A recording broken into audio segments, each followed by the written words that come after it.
The Mongols, terutama ketika Varsha dengan modal dari Feather Airstrike bisa memberikan tetesan demi tetesan yang cukup untuk mendeliver damage-nya dan dieksekusi juga oleh teman-teman dari The Mongols via Hayabusa. Oke, tapi di antara semua gue paling suka Arlotnya. Dari 6 yang di atas, gue suka banget sama Arlotnya. Pertama, Arlotnya meng-counter secara tidak langsung ke arah Varsha. Kedua, Arlot itu sendiri itu bisa nge-buying time untuk Hayabusa. Kalau ngomongin ke arah Vengeance dan Arlot yang bisa mainin Vengeance dengan pasif yang dia miliki, Profesor, Hayabusa itu pasti akan kebagi-bagi, Profesor. Ya, pasti akan terbagi-bagi ya. Terutama kalau misalkan Arlotnya juga yang bakal nge-trigger duluan dari Hayabusanya, karena beberapa kali seperti yang kita lihat banyak sekali predict move ketika melihat quad shadow sedikit gitu langsung mungkin bakal disamperin Hayabusanya, bakal di final slash. Dan predict move tersebut yang mungkin akan kita lihat nanti dari Virtus Pro. Hilda ditutup, menandakan kalau misalkan The Mongols akan mengurangi hero-hero yang bisa melakukan screening out, terutama dari Virtus Pro, karena memang Virtus Pro sangat membutuhkan screening out-nya. Hanya bermodalkan Mountain Choker, per menit dia bisa membuka map, tapi setelah 1 menit cooldown tersebut dari Mountain Choker, nggak ada yang bisa open map, dan VP sangat membutuhkan vision tersebut. Kiritel juga ditutup, berarti menandakan kalau misalkan kayaknya Virtus Pro ingin bermain dengan tipikal hero gold lane lagi nih, yang bisa membawakan damage dari jarak jauh seperti Granger. Karena kebetulan Profesor KB, mereka kemarin membuktikan kalau 3 marksman efektif. Ya. Dan 10 menit loh gamenya. Dan 10 menit game. Cuma yang mungkin harus mereka perhatikan adalah satu, Profesor KB. Ketika mereka bermain 3 marksman lagi, ini udah mulai diperhatikan kalau marksman terakhir yang akan ditaruh di gold, atau mungkin setahu di gold lah masih ya, karena nggak mungkin kiminya akan coba ditukar ya. Atau di gold ya bisa, tapi kayak mungkin kombinasi cuma sama Loi paling bagus. Ya. Di sini Loi-nya mid lane. Masalahnya apa? Kenapa? Kalau misalnya dia pakai 1 marksman lagi, pastikan early marksman. Iya sih, harus kayak Bruno. Bruno Granger nggak Ya, masalah. Bruno Granger nggak ada masalah. Dua hero itu, modal Huskclaw dari Bruno, modal Skypierce nanti dari Granger itu sangat-sangat mampu untuk melakukan teamfight di early game. Minimal menit 5 bisa connect sama area sungai. Atau kalau misalkan emang mau pakai gold laner yang susah di-ganking sama Hayabusa, kenapa tidak menggunakan Roger gold lane, Ranger Mas? Oke. Karena kita udah lama loh nggak melihat Roger gold lane. Masalahnya Roger Goldlane, sekarang dia pakai melee. Menurut aku di situ yang agak concern kenapa dia belum berada di tangan atau di gold laner yang prioritas tier S lah, atau tier A. Karena belum ada yang menunjukkan, belum nyentuh juga ke sana. Yes, gold laner dengan close combat. Powernya dia close combat. Sebenarnya dia punya 2 power, tapi close combatnya dia yang paling power. Wah. Sedangkan gold laner sekarang adalah ujung tombak, Profesor. Ya, dan aku suka banget cara berpikir dari Coach Boyo. Karena dia tahu persis dengan melakukan banning terhadap Iritel, ini menandakan bahwa Virtus Pro ingin membawakan gold laner early game, Granger-nya di-deny. Dan Granger Varsha kita tahu sendiri adalah 2 tipikal hero yang bisa berkombinasi dengan jarak yang begitu jauh. Dan Sonata Feather Airstrike adalah 2 tipikal skills yang bisa menyentuh Kimi atau bahkan Nishunshin dari jarak yang sangat aman sekali di belakang. Oke. Kita melihat juga di sana para pasukan dari tim Mongols dengan mereka setup seperti ini, mereka sudah punya balancing terhadap late game dan juga early mereka. Dengan rotasi yang mereka miliki, harusnya mereka akan lebih kuat ketika melawan Clean. Kenapa aku bilang melawan Clean atau lebih kuat? Pertama, Granger bisa melakukan block, eksekusi bisa di arah Varsha ataupun ke arah Gatot Kaca. Clean, hero yang sangat sulit banget untuk dia bisa bertahan diri seorang diri di arah Goldlane. Apalagi dengan ditemani Arlot ya. Kalau untuk ofensif, oke. Tapi untuk defense berat, Profesor. Ya, dan ini 3 marksman dibawakan sama Virtus Pro lagi-lagi. Mereka membawakan gold laner yang cenderung bermain dengan early game, double shot yang begitu jauh sehingga membuat Clean bisa farming dari jarak yang aman. Ditambah lagi seperti kita tahu juga Clean hanya bermodalkan 2 item, dia udah bisa connecting untuk teamfight besarnya di menit yang ke-5 sampai dengan menit yang ke-7. Granger, Varsha, siapa yang bakal connect bersama dengan mereka? Karena kalau misalkan Gatot Kaca ditaruh di roamer, berarti EXP mereka harus betul-betul yang punya sisi power. Tapi ternyata mereka memilih kepada sisi yang dimana kita tahu sendiri di sini mereka akan berkutat dengan damage deal. Berarti menandakan kalau misalkan The Mongols mereka sangat minim sekali dari efek crowd control. Mereka minim banget dari efek stun. Mereka hanya mengandalkan efek taunt yang dimiliki dari Unbreakable di Gatot Kaca, Curse of Crow dari Varsha. Sisanya ya berharap pada Corvetto connect ke arah 2 pemain. Nah, connect ke arah 2 pemain itu bukan hal yang mudah. Ya. Jadi kalau sebenarnya balance dari kedua belah pihak, gue suka draft dari dua-duanya. Cuma Balik lagi, straight flame siapa yang benar-benar maksimal? Oke. Ngomongin karena Virtus Pro, dia flawless banget, tapi Mongos menunjukkan 2-0 tanpa balas dari kemarin, dan saatnya dia membalaskan untuk dan membuktikan kalau mereka kuda hitam sebenarnya. Apakah kita akan melihat kuda hitam yang akan menuju ke babak group stage dari dua tim ini? Game pertama dari Best of 3 Series menuju ke babak Grand Final untuk wildcard. Virtus Pro versus The Mongols, dan area mid lane sepertinya cukup rusuh. Di early game seperti ini, Mikey sangat-sangat diuntungkan. Apalagi dipadukan dengan Shenlong, karena dari awal kita tahu sendiri The Mongols kekuatannya ada di dynamic duo mid lane-nya. Betul, makanya buat kalian semua ramaikan di kolom komentar dengan tepuk tangan, tapi lihat di depan sana Pluto. Coba untuk memberikan sedikit pressure terhadap seorang Selin. Tapi kondisinya agak cukup berbeda. Pluto yang biasa dengan badan yang sangat keras, kali ini tidak, Profesor Kadir. Ya. Ini lebih ke setup ya. Lebih ke setup. Dan lagi dengan membawakan juga ke arah dari Trill, walaupun membawakan emblem tank, tapi setidaknya ada damage tambahan. Dan memilih ke arah Brave Smite, berarti berharap ketika VJC aktif, ada regen yang didapatkan, double regen. Dan ini yang mungkin perlu diperhatikan, Wilderness Blessing, berarti dia akan terus berjalan bersamaan dengan Bobber untuk bisa menggerakkan bagaimana roda dari Virtus Pro. Sementara The Mongols udah jalan duluan dari tadi, Zetsu, Mikey. Ini bener-bener connecting banget, gak dilepasin satu-satu. Itu dia masif yang sudah gue bilang, tapi ternyata rotasi yang terjadi kali ini malah dipegang sama The Mongols. Minimal dari Virtus Pro, mereka bakal menuju ke arah yang lain. Fokus dalam satu momen, sudah di Selin di sana. Beberapa terkagian, Revitas tanah buka. Presley dari The Powers block. Di tangan Lucky for double kill. Permasukan dari tim The Mongols kali ini berhasil untuk menghindari tim dari Andoryu. Kenapa kayak Andoryu?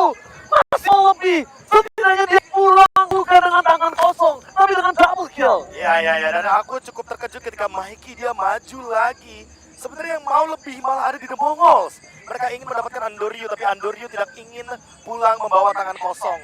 Dia langsung melakukan trade, melakukan pertukaran dengan kehadiran dari Mikey. Dan kali ini 2-1.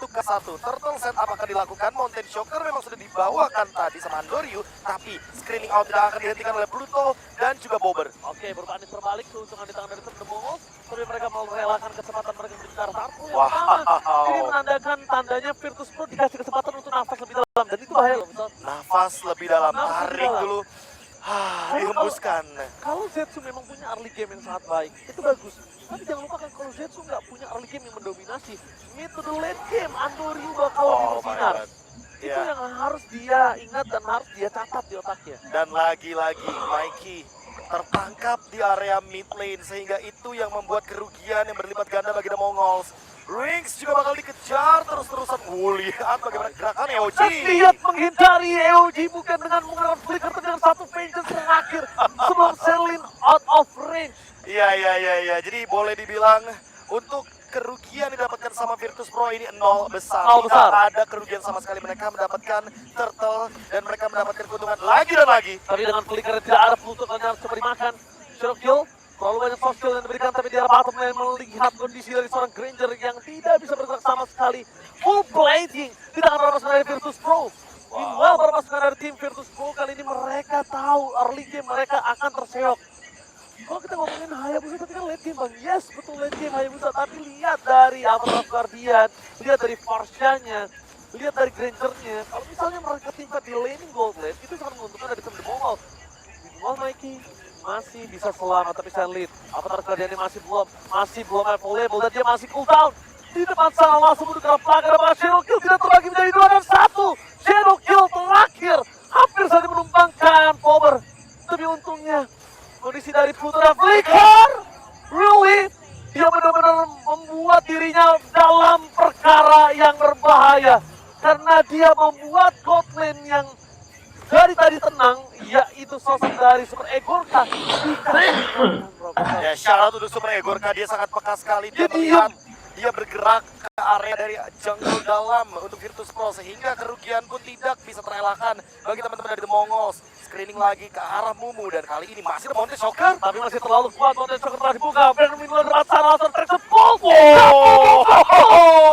Brand membantu, dan kau lihat, kembalikan kembali ke keadaan dengan ditukar satu Pluto itu tidak worth it sama sekali.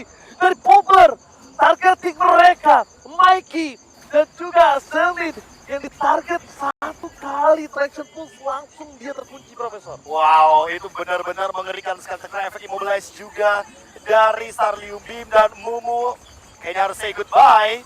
tidak ada backup yang cukup walaupun harus bertukar dengan Bobber. Kayaknya Batkot harus coba TDI tadi. Ya, balik Karena lagi. kalau ngomongin Bobber bisa loncat ke kiri bukan balik ke kanan. Iya. Seenggaknya dengan anti-gravity dia bisa mundur ke belakang, melewati tembok, tapi final slash. Lagi lah Final Slash, Renex ada cara untuk pulang dan sudah ekor kah? Profesor, gua selalu bilang, kalau melawan hero late game dan early-nya dia baik-baik saja, itu ada yang salah sama late game-mu. 3 Marshman dari Akan ada yang Virtus salah Pro. sama late game-mu. Benar-benar kuat di early game dan bahkan masih berjalan sampai saat ini, bahkan dikurangin lagi. Tidak termasuk lebih dalam lagi, tim Fight akan kembali terjadi dan bahkan di depan sana dari Batkot melakukan distraction, meninggalkan Stanley seorang diri, dan bahkan di sana Pluto masih memiliki Final Slash membuat Nike kali ini dalam bacara dengan Final Slash. El Sapu Jagat. Oke, overheating mungkin terjadi dari Pluto Oh, sehingga Jagat. hype-nya tidak menurun, tapi team fight dari Virtus Pro dan temponya tetap harus dijaga. Karena kalau mereka menurunkan tempo, ingat Zetsu dari tadi dia farming dengan bebasnya, dia masih menunggu momentum dan kali ini Zetsu harus say goodbye sama purple buff-nya karena purple buff yang dia miliki baru saja diambil oleh Andoryu. Yes, El Sapu Jagat yang berhasil dihindari, tapi nggak masalah Profesor KB. Dan kita lihat di sana dari The Mongols, mereka bakal benar-benar cukup kesulitan untuk punya space farming dengan adanya sosok dari Surfopius. Laning jauh tuh jadi nggak terlalu worry sebenarnya. Memang Iya, nggak menang ya. itu dia. Aku nggak bisa bilang menang laningnya atau nggak bisa bilang menang 1 lawan 2, tapi distraction yang sangat mahal dan memastikan kalau laning jauhnya tuh nggak kalah-kalah banget. Gak kalah banget. Dan sekalipun mungkin akan diduain kayak begini ya sama Virtus Pro, jatuhnya bawahnya tetap bisa kebuka. Dan itu adalah celah untuk farming dari The Mongols. Cuma masalah utamanya adalah lihat bagaimana Batkot yang selalu menghadang di area sungai. Tapi di fight lagi, Mikey target utama mereka dan lihat masalah flicker for defensive kembali dikeluarkan Profesor Mikey. Masih lawan pulang, apakah dia tidak berhasil melakukan apapun, tapi saya lihat kalau untuk pulang kembali dan bahkan 1 poin kehilangan didapatkan dengan Skypicer. Memang ditukarkan Pluto sesama dengan rover mereka, tapi kalau tim fight tambahan tidak ada Final Restrict, tidak ada flicker, Mikey akan menjadi bencana. Lihat betapa kuatnya Batkot di depan sana, target mereka menunjukkan seorang Granger. Andoryu ter-take down, take over dari Surfopius dalam 1-8 Batkot. The Batkot, laki nakal dari Virtus Pro, The Batkot. wah ini benar-benar tidak ada yang bisa menghentikan bagaimana Batkot ketika dia berada dari Infernal Pursuit. Fair Air Strike, Mikey hanya untuk melakukan defense, tapi pertukaran tidak bisa dielakkan. The Mongols mengalami kerugian yang berlipat ganda. Kali ini Bobber bahkan memaksa untuk mendapatkan purple buff sehingga Zetsu betul-betul di shutdown farmingnya. Wah, Zetsu sih nggak dikasih kesempatan untuk bernafas kalau bisa aku bilang bersama dengan Grangernya. Target Granger itu udah terlalu fatal dengan 3 kali dia tumbang.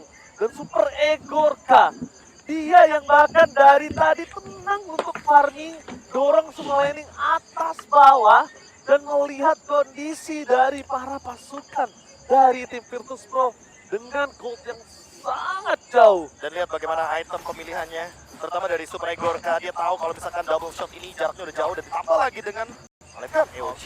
EOG for nothing again and again, Profesor KD. Oke, tidak ada target yang bisa dikenain di sana. Bahkan kalau kita ngomongin soal Pluto juga belum siap harusnya untuk melakukan setup. Kecuali kalau misalkan di push dia bisa final strike trigger. Oh, dia pengen punya anak tangga, Profesor. Tapi nyangkut di sana Mumu. Satu dari tim telah dikeluarkan. Para pasukan dari tim The Mongols, mereka harusnya lebih sadar kalau mereka tidak boleh menyangkut terus tim fight yang dimiliki oleh para pasukan dari tim Virtus Pro. Karena itu yang mereka inginkan. Wah. Front to back team fight. Ditambah Itu yang lagi, mereka mau. itu dia ditambah lagi dengan dari tadi Pluto. Dia cuma ngebadanin doang. Dia pengen melakukan screening dan juga ancaman untuk The Mongols. Mumpung The Mongols gak ada yang go purify, juga bakal bisa escape dari final slash. Untuk sekarang 15 detik menuju ke area dari Lord. Virtus Pro masih dalam keadaan yang diunggulkan menuju ke angka 4.000 gold lead. Masih belum ada juga yang bisa menghentikan bagaimana farming dari Bobber dan Super Egorka, 2 marksman yang betul-betul sangat mengganggu. Andoryu mencoba untuk mengganggu karena Mumu dan Oh, tapi Taran. Surfopius berhasil melakukan Mumu tidak ada fans kali ini. Mumu ternyata takedown. Andoryu memang tertangkap di depan sana karena 1 moment kill yang sungguh lezat. Ternyata Mumu berhasil menukarkan kutukan ini dengan tim Virtus Pro. Tadi Vengeance-nya belum dipencet, belum ada. Tapi ternyata ketika masuk dari Andoryu-nya dan Mumu tahu dia akan tumbang, Vengeance menjadi senjata yang bisa membalikan keadaan dari The Mongols. Dan lihat Virtus Pro, mereka kehilangan Andoryu. Ya, mereka sangat tahu persis gimana caranya untuk bisa nge-cancel untuk team fight-nya. Mereka reset dulu untuk Lord-nya 1 kali. Sekalipun The Mongols muncul, tentunya akan menjadi rugi karena Andorio akan siap kembali dengan Mountain Shocker dan Turtle Ship yang bisa dia bawakan. Sekarang tinggal melihat bagaimana cara untuk mempertahankan dan bermain dengan Wave and the mid. Karena lihat Virtus Pro sudah mulai berjalan. 3x show di top lane.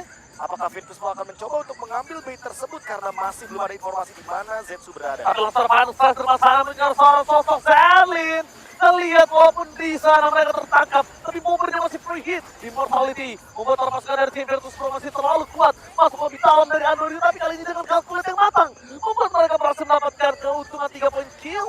Dan Free Lord, Free Threat membuat The Mongols kali ini dalam under kondisi yang cukup parah. Big W untuk Virtus Pro, bahkan Blade of Despair dikantongi oleh Andorius. Seberapa berlimpahnya bonus yang didapatkan dari segi point kill, turret, dan juga Lord. Didapatkan secara cuma-cuma level 15 juga untuk Andorius.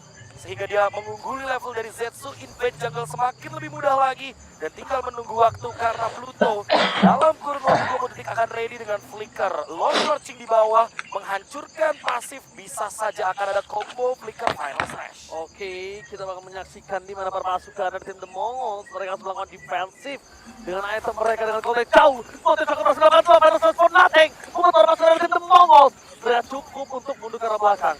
Disengage yang sangat mahal, Profesor. Wah, tapi ini setidaknya sambil menunggu Lord di bagian bawah, nggak diapa-apain juga sama Virtus Pro. Mereka nggak mau melakukan clear yang begitu cepat karena mereka masih butuh super wave minion selanjutnya. Mid lane pasifnya pecah untuk Holy Defense. Bottom lane akan menyusul top lane juga begitu. Oke, dan lihat di depan sana. Fokus terhadap Pluto lagi dan lagi gagal pada slash yang bernati. Shadow kill akhirnya terbagi. Tapi Andorio jangan lupakan dari seorang Zetsu memberi damage tangan Pluto tertinggal seorang diri. Elsa menjaga tekin Profesor. Wah, ini dua kali kayaknya Pluto harus lebih tahan dulu. Bagaimana overheatingnya, bagaimana adrenalin rushnya. Karena kalau misalkan ini kejadian sampai dengan 3 kali, sangat berbahaya kali. Bisa jadi Virtus Pro akan dibalikan keadaannya oleh The Mongols. Karena dari tadi team fight-nya udah unggul 5 lawan 5. Tapi untuk sekarang Virtus Pro harus melakukan team fight berempat dan mereka harus disengage. Ya, mereka disengage. Mongols emang paling baik adalah disengage, Profesor. Karena kalau misalnya nggak disengage, gimana caranya para pasukan dari tim The Mongols ini punya nafas tambahan? Kalaupun mereka mau bermain di Dancing Lord, mereka juga nggak kalah. Karena aku bisa bilang nggak kalah. Mereka punya poking dari Mikey. Gitu loh. Iya, ini Mikey yang nanti akan sangat mengganggu untuk para marksman. Karena kita tahu sendiri ya, ketika Andorio atau Bobber berdepet, Mountain Shocker? akan berbahaya sekali. Oh, control play Bisa juga. terlihat Mumu. Salah diri untuk dia bisa loncat ke arah belakang. Bayangkan kalau tiba-tiba Mumu kali ini nggak bisa untuk loncat, Profesor. Itu akan menjadi bencana dalam pergantian. Perserangan Pluto, crit ke belakang, crit terlalu besar. Dan bahkan Shadow Kill terbagi itu kepada Zetsu. Masih bersembahkan 1 poin kill atas Pluto. Gini dan gini. Lagi dan lagi Virtus Pro kali ini harus kehilangan Pluto. Zetsu dengan Phantom Shuriken di last minute yang dia berikan kepada Pluto. Untungnya sempat untuk bisa melakukan eksekusi karena kalau tidak itu akan menjadi kerugian yang berlipat ganda bagi The Mongols. 1 langkah lagi untuk Super Regor akan mendapatkan Blade of Despair. Tapi untuk Pluto, karena dia udah gak punya immortality lagi, harusnya dia akan lebih berhati-hati. Dan team fight atau setup di area Lord akan coba untuk dikuasai oleh teman-teman dari The Mongols seharusnya. Karena di bagian top lane udah didorong, Zetsu sudah mulai bergerak ke area bottom lane, Lord marching up. Dan kita akan melihat setup seperti apa yang akan dibawakan oleh Virtus Pro setelah 3 kali Pluto tertangkap di saat choke point mereka sendiri. Kayaknya Pluto udah mulai harus gunain flickernya bukan hanya untuk final slash flicker sih, tapi lihat di sini damage yang besar dari Porbar. Tebakan bakal menuju ke arah belakang tanpa adanya inisiatif tambahan dari Mongols. Mereka harus disengage, ya. Betul itu yang bisa mereka lakukan. Tapi kalau mereka punya kesempatan untuk melakukan steal, kalau retribution, why not, Profesor, tapi sayang sekali. Ini yang nggak ada dan nggak bisa, Profesor. Ya, Mumu di take down gitu saja, Shenlin juga tumbang sehingga pertukaran bagi The Mongols tidak ada keuntungan sama sekali. Mau dilanjutkan? Enggak, masalahnya Bobber kalau salah jalan, dia bisa dimakan. Aman. Tapi selama masih ada Batkot, itu aman. Dan awareness yang sangat mahal dari Batkot, dia melindungi kawannya Bobber. Ya, karena Plutonya open di bagian bottom lane dan ternyata di area jungle tidak ada siapa-siapa. Tapi sementara itu buat kita lihat di bagian top lane Zetsu, akankah dia bakal ditargetkan karena Terlalu sakit dari traction. Pulse membuat para pemain di Virtus Pro masih memakan salib tanpa ada pertukaran sama sekali. Untuk cara yang sudah termasuk masuk ke dalam dan situ dari Jawa untuk bisa pulang. Win of Nature telah di pop up. Membuat para pemain tim Mongol mereka hanya memiliki seorang Mumu di garis tepat. Dan kali ini masih ada Lord yang bergerak dengan bebas.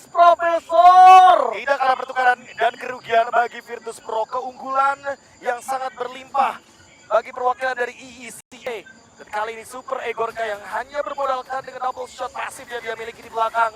Betul bebas ada juga Andrew Leon. Walasit masih bisa diselamatkan dengan Mountain Shocker dari pasar dunia.